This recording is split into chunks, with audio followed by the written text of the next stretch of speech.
Shalom. This is Yair Davidiy, speaking to you from Israel, from the land of Israel.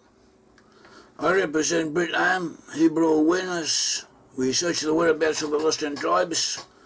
We have found them, the lost ten tribes. We know where the lost ten tribes are, where in essence the majority of them are now to be found. That is amongst Western nations. All the tribes of Israel are concentrated in those areas, in Western areas of Western Europe and their offshoots overseas. Also in the USA, Canada, Australia, New Zealand and related areas. Amongst English-speaking peoples we find a predominance of descendants of the tribes of Joseph, Ephraim and Manasseh. And the rest of the tribes are in the other areas of Western Europe. And that is where the lost ten tribes are, and that is where we find them, relate to them. In Finland we find descendants from Issachar. In Sweden from Gad. In Norway from Naphtali, and Dan in Denmark from Dan. In the Netherlands from Zebulun. In Belgium also from Zebulun and from Benjamin, and Switzerland. In Switzerland from Issachar.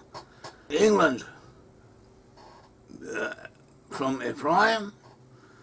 In Scotland from Manasseh and Asher.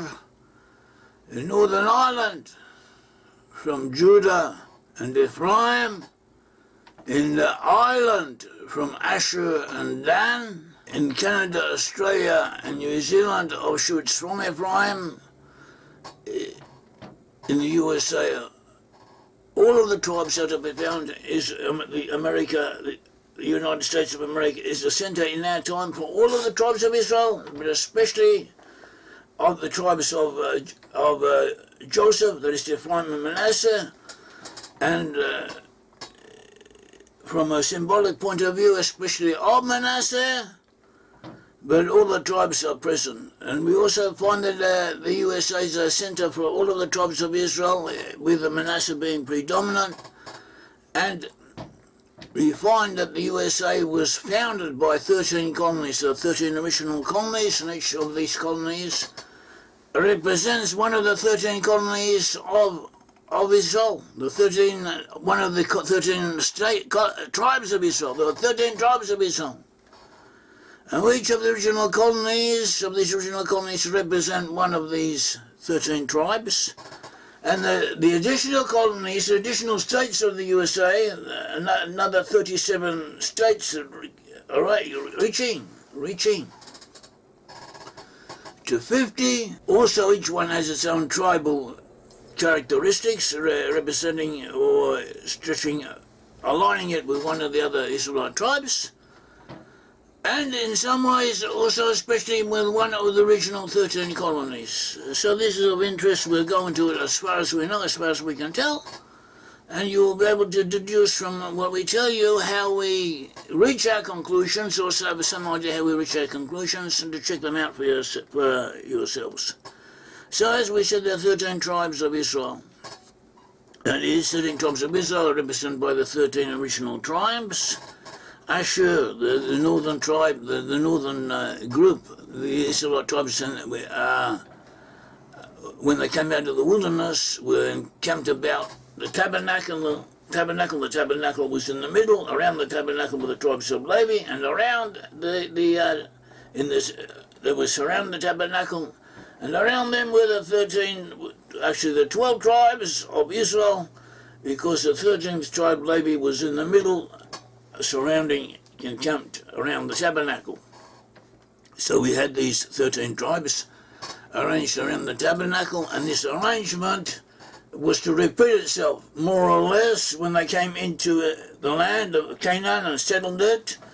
Their alignment was similar to that they had when they moved through the wilderness, and also throughout their history, throughout their migrations, more or less. That is how we find them, and this also parallels how we find them today in Western Europe, the tribes in Western Europe, and it also may be similar to how they are aligned to some degree in the USA. So we had the tribe of Asher. The tribe of Asher in the USA is found to be represented by the tribe of New Hampshire, Dan by Delaware. Naphtali by Connecticut, Naphtali by Connecticut, Issachar by North Carolina, Judah by New York, Zebulun by Georgia, Benjamin by New Jersey, Ephraim by Virginia, Manasseh by Massachusetts, Gad by Pennsylvania, Reuben by Rhode Island, Simeon by South Carolina. And the northern group, as we said, is represented by the tribes of Asher, Dan, and Naphtali. And in other words, there were four different groups of 3 tribes each. There was a group of Dan in the north with the tribes of Asher, Dan, and Naphtali. The middle tribe is a leading tribe. So the group of Asher encompasses the tribes of Asher, Dan, and Naphtali. In the west we had the group of Ephraim, with Benjamin, Ephraim, and Manasseh, with Ephraim being the major tribe in that group. In the east we had the tribes of Issachar, Judah, and Zebulun, with Judah, the middle tribe, being the major tribe in that group. In the south we had the tribes of Gad, Reuben, and Simeon, with Reuben, that is the middle tribe, being the major tribe. Now getting back to the northern tribe, the northern group of Asher, Dan, and Naphtali, we have the tribe of Dan being the leading group. The leading group, in this case, is represented by Dan, and Dan is the leading group of Asher, Dan, and Naphtali is headed by Dan, and we see Dan represented by the tribe of Delaware. Delaware is, relatively speaking, a small state. Delaware we identify with the tribe of Dan. The coat of arms of Delaware displays a ship, a soldier, a farmer, wheat, corn, and a bull. The ship was one of the symbols of Dan. The tribe of Zebulun is represented by a ship, but other tribes also use the ship and is sometimes displayed as represented by a ship, including the tribe of Dan. And we have the book of Judges. It says, why did Dan dwell in ships? Dan was known to be associated with ships. So also in the coat of arms of Delaware we have a ship, amongst other points. The slogan of Delaware is liberty and independence. And its wildlife symbol, the wildlife symbol of Delaware, is a grey fox. A grey fox that recalls Samson. Samson from the tribe of Dan, he was one of the judges. His exploits are recorded in the book of Judges. And there was at one point he captured 300 foxes. He tied their tails together, put a lighted torch in the tie of the tails, and he set them free against the harvest, against the corn crops of the Philistines, to punish them for having betrayed him. We see this in Judges 15, verse 4. Then Samson went and caught 300 foxes. He caught 300 foxes, and he took torches, that is, lighted flames, torches, and he turned the fox's tail to tail. He tied the tail to tail, and he tied the torches in between them, so that the foxes would go crazy and start spreading the flame all over the place. And he turned the fox's tail to tail and put a torch between each pair of tails. When you set the torches on fire, you let the foxes go into the standing grain of the Philistines, and burned up both the shocks and the standing grain, as well as the vineyards and olive groves. So he caused a great deal of damage. This was a signal event in the history of Dan, and Samson was a hero. Samson the judge was a hero of Dan. So the fox being a symbol of Delaware and related to Dan. The population of Delaware is 1 million. Delaware was founded in 1704, when Dutch, Swedes, and Finns in Pennsylvania became dissatisfied from their fellow Quakers, and they moved out and set up their own colony, which became Delaware. And in Europe, we identify the tribe of Dan with Denmark and with Ireland. And Danes were also to be found amongst the populations of the Netherlands and Sweden, and these were amongst the foundational elements of Delaware. Delaware we equate with the Israelite tribe of Dan. The name Dan in Hebrew means judgment, to judge. Dan the judge. The Talmud in Pesachim describes a certain person who was always involved with litigation, always threatening people, always saying that let us go to the judge, let us go to judgment. And they said that this person has the qualities of someone from Dan. It was something that Dan was known with, to be involved in litigation, judgment. The very name Dan means judgment. And Delaware is involved in judgment.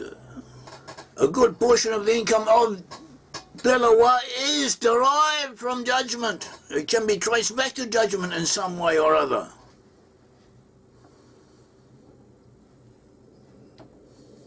Delaware allows corporations from other states to register with it. Anyone can come to Delaware, almost anyone, and register themselves as a company for a minimal sum of money.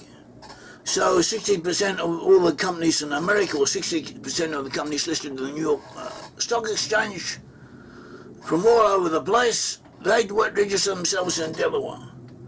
And it's quite simple, but to do this, you have to pay a fee.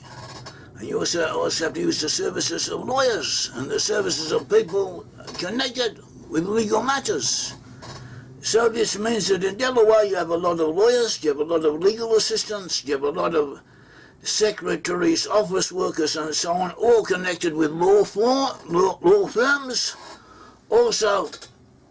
And you have a whole substructure, a whole infrastructure connected with legal matters. So therefore you also have a lot of insurance companies and related businesses connected with this to take advantage of the legal infrastructure that is already there.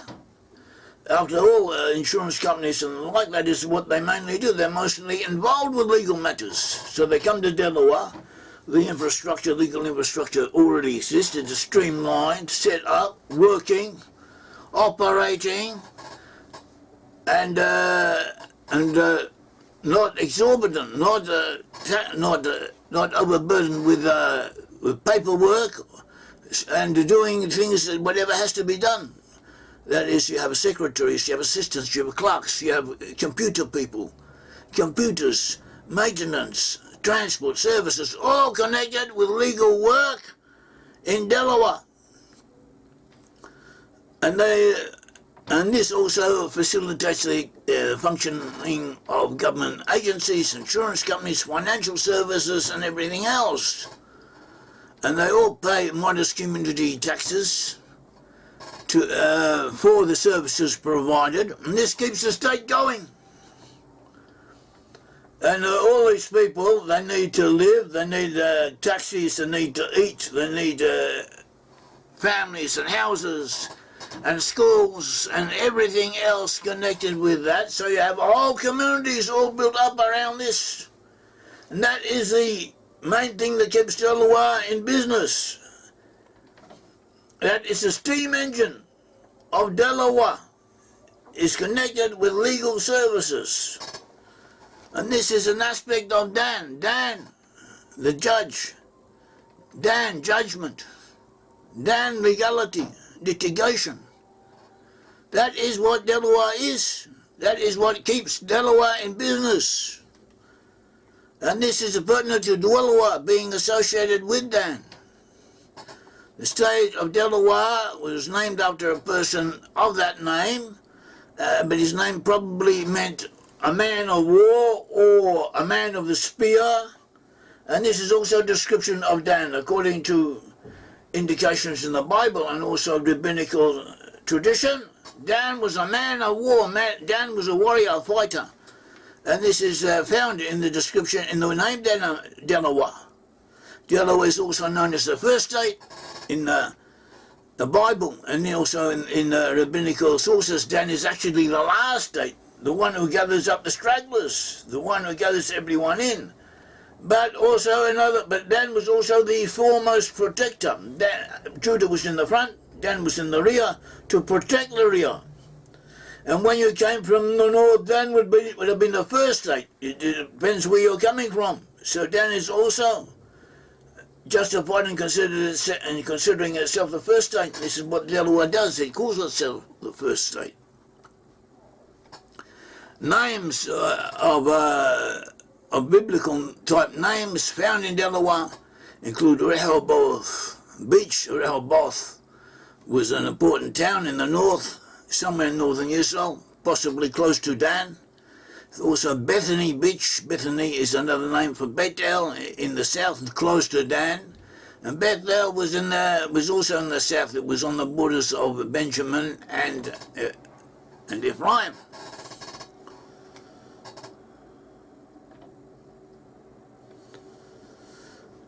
As we said, according to the 210th United States Census, the racial composition of Delaware was 70% approximately white American, 3.6% white Hispanic, 21% black or African American, and others. And the Irish, with 16% of the population, with the largest white component, the Irish. And we identify Ireland with Dan and Asher, so this also pertains to Delaware. After those of Irish ancestry came the Germans with 13% and the English with 9.6%, followed by the Italians with almost the same as the English with 9.6%. And other US states, we also find a representation of Dan. A prominent representation of Dan include Vermont and Wisconsin. And Delaware, the location of Delaware vis-a-vis the location of Delaware vis-a-vis the other states and other tribal identities is reminiscent of biblical association. In the northwest we have New Jersey. New Jersey is identifiable with Benjamin. To the northeast we have New Jersey. New Jersey we identify with Benjamin. This is similar to biblical times, the location of Dan in the south, the southern section of Dan in the south, to Benjamin. We should note that in the tribe of Dan, when they conquered the land when they conquered the land of Israel, was on the coast. The first was in the coast on the southwest, around the region of Joppa, and then further to the east. It bordered Ephraim, it bordered Benjamin, and it bordered Judah, and also Manasseh. And this is similar to what we find here. We find Benjamin close by to the east. We also find New York of Judah, not that far away. We find Virginia of Ephraim to the west, and we also find Maryland bordering Delaware to the west. Maryland we identify with Levi, and Levi was to be associated with Dan in the land of Israel.